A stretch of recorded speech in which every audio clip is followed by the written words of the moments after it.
तो आज हमसे बातचीत करेंगे अजीत सिंह जी। सबसे पहले आपका बहुत बहुत स्वागत हमारे चैनल पर।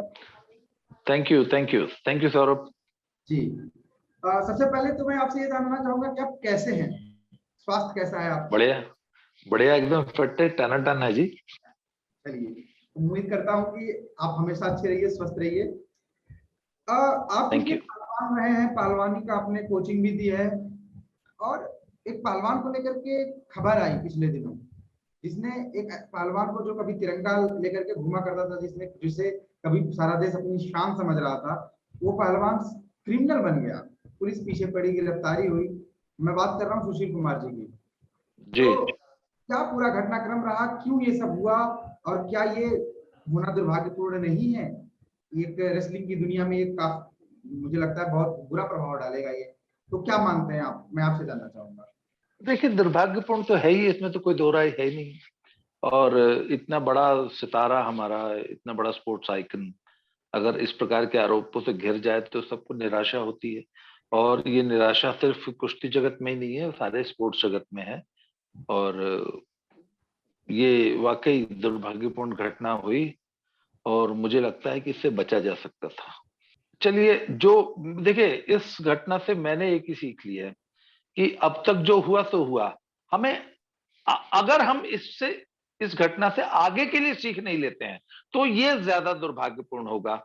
और मैंने इस घटना से यही सबक लिया कि तब कि आगे से हमें अपने सारे स्पोर्ट्स फ्रेटर्निटी को, हमारे बच्चे क्या कर रहे हैं, कहाँ जा रहे हैं, उनकी क्या एक्टिविटीज हैं, वो किन लोगों से मिल रहे हैं, और कहीं कोई उनका मिसयूज तो नहीं कर रहा है। हमें अपनी आंखें, कान, नाक, हमें बहुत जागरूक रहना होगा। हमें आंखें खोल के रहना होगा। मैं मैं आपसे आपको एक जी जी मैं ना आपको एक छोटी सी घटना बताता हूँ। जी किसी जमाने में 80s के दौरान जलंधर में एक स्पोर्ट्स कॉलेज हुआ करता था, गवर्नमेंट का स्पोर्ट्स कॉलेज था। और वो हमारे इंडियन स्पोर्ट्स का पावर हाउस था। और उस स्पोर्ट्स कॉलेज जलंधर ने एक से एक बढ़िया अंतरराष्ट्रीय खिलाड़ी निकाले। पर फिर कुछ सालों बाद वो उसका पराभव हो गया, और अब वहां से नेशनल लेवल की तो बात छोड़ दीजिए, कोई डिस्ट्रिक्ट लेवल का खिलाड़ी भी नहीं निकलता। तो एक बार ना मैं उस कॉलेज में गया था। तो मैंने वहां के कोचेस से पूछा कि ये वही महान स्पोर्ट्स कॉलेज है जिसने इतने बड़े बड़े खिलाड़ी पैदा किए, तो आखिर अब इसको किसकी नजर लग गई? तो उन्होंने कहा जी 80 के दशक में हुआ ये कि एक बार एक मंत्री जी की कोई स्थानीय रैली थी, एक स्थानीय पॉलिटिशियन की। तो उन्होंने कोच साहब से, जो वहां के थे, उनसे बोला कि यार मैं गाड़ी भेज रहा हूँ और अपने हॉस्टल के सभी बच्चों को आप हमारे यहाँ भेज दो, और खाना मेरी तरफ से रहेगा। उन्होंने ये नहीं बोला कि हम उनको पॉलिटिकल रैली में ले जाएंगे। तो साहब वो रैली जो हुई, वो रैली के बाद उन्होंने बच्चों के लिए बहुत बढ़िया खाने पीने का इंतजाम कर रखा था। तो खिलाड़ी बड़े खुश हुए, 100 150। अब हुआ क्या सब कि एक नेताजी को 150 लोगों की भीड़ जुटानी थी। उस भीड़ में 150 लोग हॉस्टल से आ गए। बच्चों को ये लगा कि हम साहब बहुत बढ़िया खाना पीना खा के चले गए, उनके लिए एक पिकनिक हो गई। पर साहब उसके बाद धीरे धीरे ये रोज का सिलसिला हो गया, और फिर बच्चों ने इसी तरह, पॉलिटिशियंस उनको मिसयूज करने लग गए, धीरे धीरे गैंगस्टर्स भी मिसयूज करने लग गए। अंत में उस इतने नामी गिरामी संस्थान का इतना पराभव हुआ कि अब वहां कभी डिस्ट्रिक्ट लेवल तक का भी प्लेयर नहीं निकलता। तो साहब ये हमारा जो सिस्टम है ना, ये इस तरीके से हमारे यूथ को मिसयूज करता है, बरगलाता है, मिसगाइड करता है, गलत रास्ते पे ले जाता है। तो साहब जब वो पहली बार बच्चों का मिसयूज हुआ था ना, अगर उसी दिन अगर कोई रोक देता ना, तो शायद बात इतनी आगे नहीं बढ़ती।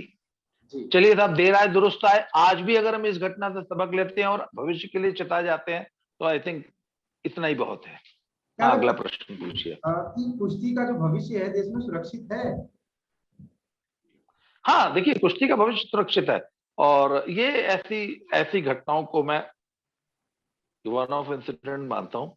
पिछले 10-15 सालों में भारतीय कुश्ती ने बहुत ज्यादा तरक्की की है। आज भारतीय कुश्ती का स्टैंडर्ड इतना हाई है कि इस देश में आज की तारीख में नेशनल चैंपियन होने का मतलब है कि उस लड़के का एशियन गेम्स में भी मेडल आएगा। जो आदमी इंडिया में आज नेशनल चैंपियन है वो कल एशियन गेम्स में भी पदक देगा और ओलंपिक्स और वर्ल्ड चैंपियनशिप पे भी पदक देगा। इंडिया का रेसलिंग का स्टैंडर्ड इतना हाई हो चुका है, बस हमें इस स्टैंडर्ड को मेंटेन करके रखना है और इन छोटी मोटी घटनाओं से विचलित नहीं होना है। हाँ, हमें अपने बच्चों में, अपने पूरे सिस्टम में सुधार की जरूरत है कि डिसिप्लिन से कोई कंप्रोमाइज कहीं भी न किया जाए। हम यहाँ पहलवानी करने आए हैं, हमें अर्जुन की तरह सिर्फ चिड़िया की आंख दिखाई देनी चाहिए, हमें इधर उधर नहीं देखना है। बस डिसिप्लिन पे पूरा फोकस रखिए। Please remember to subscribe to us and switch on the notifications for this channel. For our other social media links, more content, and to support our work, please visit citti.net.